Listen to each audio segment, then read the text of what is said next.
আমি রাজনীতি করি, যাই করি, হেফাজতে ইসলামে আমি যখন বক্তৃতা করি, মঞ্চে দাঁড়িয়ে যাই, আমি এই দেশের 16 কোটি মুসলিম জনতার প্রতিনিধিত্ব করি। আজকের এই মঞ্চ থেকে দীর্ঘদিন পরে যেহেতু হেফাজতে ইসলামের তত্ত্বাবধানে লাখো তাওহীদি জনতার জমায়েতে এই বিশাল মহাসমাবেশ অনুষ্ঠিত হতে যাচ্ছে, নোয়াখালী, ফেনী, লক্ষ্মীপুর, কুমিল্লার ওলামায়ে কেরাম, ছাত্র জনতা, তাওহীদি জনতা, মুসল্লিবৃন্দ, সবার কাছে আমার একটাই আহ্বান, হেফাজতে ইসলাম শেষ হয়ে যায় নাই। যতদিন মাদ্রাসা কওমিয়ার ছাত্র শিক্ষক একজন জীবিত থাকবে, হেফাজতে ইসলাম থাকবে। অতীতে যেভাবে হেফাজতে ইসলাম মানুষের ঈমান হেফাজত করবার জন্য, ইসলাম হেফাজত করবার জন্য, এই ভূখণ্ড মুক্ত রাখবার জন্য আন্দোলন করেছে, ভবিষ্যতেও যদি আন্দোলনের ডাক দেয় হেফাজতের নেতৃত্বে, শাহ মুহিবুল্লাহ বাবু নগরীর নেতৃত্বে কারা কারা রাজপথে নেমে আসতে প্রস্তুত আছে আমি দেখতে চাই। শাইখে চরমনাই হযরত মাওলানা ফয়জুল করিম সাহেব এসেছেন, আমরা তাকে স্বাগত জানাই, বলি নারায়ে তাকবীর। আমার সাথে স্লোগান ধরেন, বলেন নারায়ে তাকবীর। যার যত শক্তি আছে, যার যত শক্তি আছে, পুরো শক্তিটা গলায় নিয়ে এসে চিৎকার করে তাকবীর দেই, নারায়ে তাকবীর, নারায়ে তাকবীর।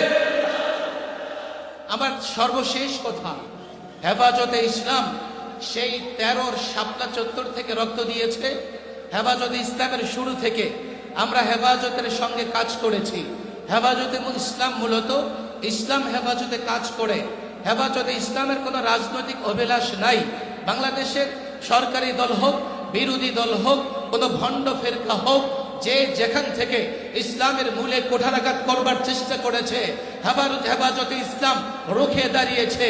এই জন্য এই দক্ষিণ উপমহাদেশে মুসলমানদের ঐক্যবদ্ধ সবচাইতে বড় প্ল্যাটফর্ম হচ্ছে হেফাজতে ইসলাম। সরকার নিষিদ্ধ করুক আর না করুক, সরকার সরকারের কাজ করবে,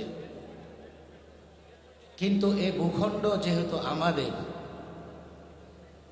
আমরা এই ভূখণ্ড পেয়েছি লড়াই করে, সংগ্রাম করে। সুতরাং আমাদের একটা সিদ্ধান্ত আছে, আছে না নাই? আপনাদের দাবি, মঞ্চ থেকে দাবি, হিজবুত তাওহীদ নিষিদ্ধ হোক। আমি মনে করি জনতার আদালতে আজকে সিদ্ধান্ত হয়ে যাক, আজ থেকে হিজবুত তাওহীদ নিষিদ্ধ। এক বক্তা বলেছেন নোয়াখালীতে তাদের কার্যক্রম নিষিদ্ধ থাকবে।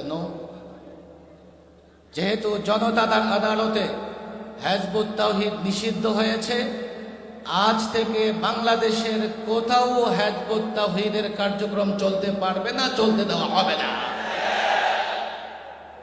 এই ভূখণ্ড আমাদের। হতে পারে 16 দিন আন্দোলন করে কেউ কেউ এই ভূখণ্ডের মালিকানা দাবি করে, কিন্তু এই ভূখণ্ডকে ফেসিবাদ মুক্ত করবার জন্য আমরা 16 দিন নয় 16 বৎসর আন্দোলন করেছি, জেল খেটেছি, রক্ত দিয়েছি।